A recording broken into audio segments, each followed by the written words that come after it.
सबैलाई जय मसी। एक समयको कुरा हो, मानिसहरूले उद्धारकर्तालाई पर्खिरहेका थिए।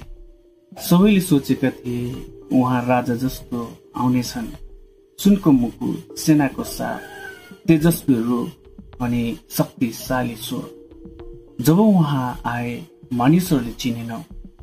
उहाँ त सामान्य गरिब मानिस झैं देखिनुभयो। उहाँका लुगा च्यातिएका, शरीर थाकेको, अनुहार पीडाले भरिएको थियो।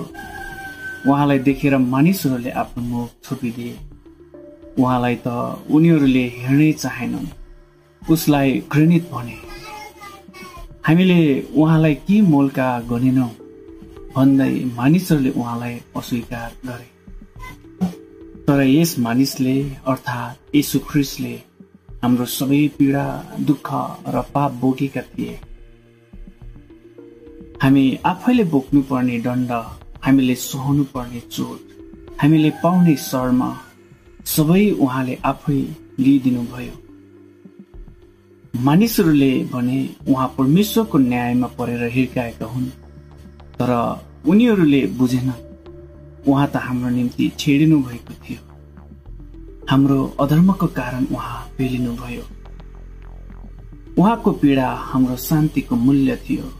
उहाँका कोर्राका चोटहरू हाम्रो लागि निको पार्ने औषधि बने।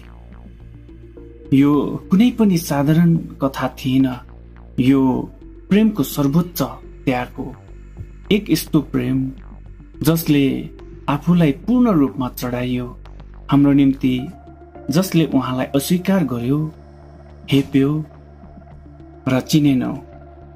अन्त्यमा आज जब हामी दुखी हुन्छौं, जब हामी दोषी महसुस गर्छौं, जब संसारले हामीलाई अस्वीकार गर्छ, हामीले सम्झनु पर्छ एकजना येशू हुनुहुन्छ जसले हाम्रो सबै पीडा पहिले नै बोकिसक्नु भएको छ। उहाँ हाम्रो निम्ति रुनुभयो, उहाँ हाम्रो निम्ति मर्नुभयो र आज पनि उहाँ हामीलाई प्रेम गर्नुहुन्छ। पुस्तौंदेखि पुस्तौंसम्म, अनन्तदेखि अनादिकालसम्म उहाँ तपाईँ र मेरो निम्ति तयार भएर बस्नु भएको छ। आमेन। जय मसीह।